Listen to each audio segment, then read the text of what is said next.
બેંકોકમાં નોકરીની લાલચ આપીને એક વ્યક્તિને બેંકોક મોકલવામાં આવ્યો હતો. ત્યારબાદ આરોપીએ યુવકનો પાસપોર્ટ લઈ લીધો હતો અને સાયબર ક્રાઇમને લગતી ગેરકાનૂની પ્રવૃત્તિની ટ્રેનિંગ લેવાની ફરજ પાડી હતી. જોકે ફરિયાદીએ ઇનકાર કરતા આરોપીએ ફરિયાદી પાસે ₹3.5 લાખની માંગ કરી હતી. જે રકમ ફરિયાદીએ ચૂકવતા તેને પાસપોર્ટ પરત કરાયો હતો, જેના આધારે તે ભારત પરત આવ્યો હતો. આ અંગે સાયબર ક્રાઇમ પોલીસ સ્ટેશનમાં ફરિયાદ નોંધાતા પોલીસે એક શખ્સની ધરપકડ કરી છે. આ અંગે અમદાવાદ સાયબર ક્રાઇમ બ્રાન્ચમાં ફરિયાદ નોંધાતા પોલીસે કિંજલ શાહની ધરપકડ કરી હતી, જ્યારે તેના સાગરીતની શોધખોળ હાથ ધરી છે. અમદાવાદ સાયબર ક્રાઇમ ખાતે એક ફરિયાદ નોંધાવવામાં આવી હતી, જેમાં ફરિયાદની વિગત જોઈએ તો ફરિયાદી છે એમના એક રિલેટિવ છે, એ અને એમના મિત્ર વડોદરા ખાતે દુબઈના પાસપોર્ટ માટે ઇમરજન્સી પાસપોર્ટની ક્વેરી માટે ગયા હતા. ત્યારે તો જે વડોદરા ખાતે જે પકડાયેલા આરોપી છે કિંજલ શાહ, એ પોતે વિઝા અને વર્ક પરમિટનું એક ઓફિસ ચલાવે છે. એટલે એમને જણાવેલું હતું કે દુબઈ કરતાં સારી ઓપોર્ચ્યુનિટી બેંકોકમાં થાઈલેન્ડ ખાતે છે, તો એ હું કરાવી આપીશ આપને.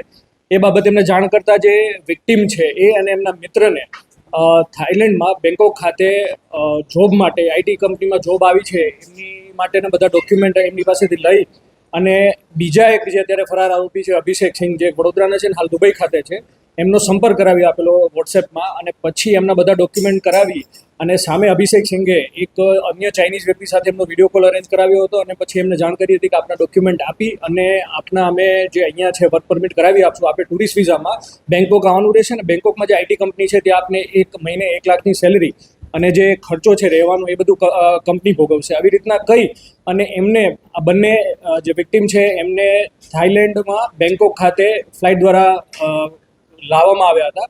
પછી ત્યાં એમને જ્યારે એ બેંકોક જાય છે ત્યારે બેંકોકની બહાર જે અભિષેક સિંહ છે એમને વોટ્સએપમાં એક વ્યક્તિનો નંબર મોકલે છે અને એને કહે છે કે એમને આપ આપની સેલ્ફી મોકલી અને આપનો પાસપોર્ટ આપી દેજો, એ આપને કંપની ખાતે લઈ આવશે. અને ત્યાં એક ટેક્સી આવીને પછી જે વિક્ટીમ છે એમને લઈ ત્યાંથી 300 કિલોમીટર દૂર મ્યાનમાર થાઈલેન્ડની બોર્ડર પાસે એક હોટલમાં એમને રાતના સ્ટે કરાવવામાં આવે છે. ત્યાં આ બોર્ડર પાસે એમના જેવા બીજા અન્ય 13થી 14 લોકો ત્યાં હોટલમાં સ્ટે કરાવવામાં આવેલો હતો. એટલે જે વિક્ટીમ છે એમને શક જતા એમાંથી એક જે વિક્ટીમના ભાઈબંધ છે એ ત્યાંથી ફરાર થઈ જાય છે.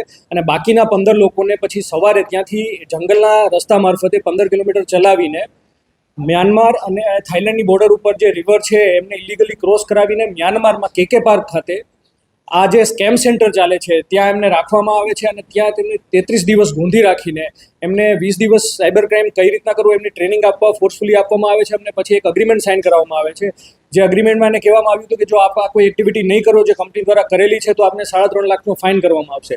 જ્યારે અને જે વિક્ટીમ છે એને માનસિક ટોર્ચર બી આપવામાં આવ્યું હતું, ફિઝિકલ ટોર્ચર બી કરવામાં આવ્યું હતું. એટલે વિક્ટીમે જ્યારે ના પાડી છે તો પછી એમને કહેવામાં આવે છે કે આપણે 3.5 લાખ રૂપિયાનો ફાઇન ભરવો પડશે. એટલે વિક્ટીમે એમના મામા સાથે અહીંયા જે સંપર્ક સાધેલો હતો અને એમના મામાએ આ પૈસા, આ રેન્સમના પૈસા એમને ભરી અને પછી એ જે વિક્ટીમ છે એમને ફરીથી ઇલીગલી બોર્ડર ક્રોસ કરાવીને થાઈલેન્ડમાં બોર્ડર પાસે મોકલવામાં આવે છે. અને પછી એમને કહેવામાં આવે છે કે આપ આપની રીતે ફ્લાઇટ કરીને પછી ઇન્ડિયા જતા રહો. એટલે આ સમગ્ર મામલો જ્યારે વિક્ટીમ અહીંયા આવે છે એટલે એમના મામા દ્વારા અહીંયા કમ્પ્લેન કરવામાં આવે છે, જેમાં કે જે આ વિક્ટીમ છે એને થાઈલેન્ડ ખાતે મોકલવા માટે પ્રેરિત કરવા અને ડોક્યુમેન્ટ કરાવવાવાળા જે કિંજલ શાહ છે એમની ધરપકડ કરવામાં આવી છે. જેડીસી ન્યૂઝ સાથે સંજીવ રાજપૂત, અમદાવાદ.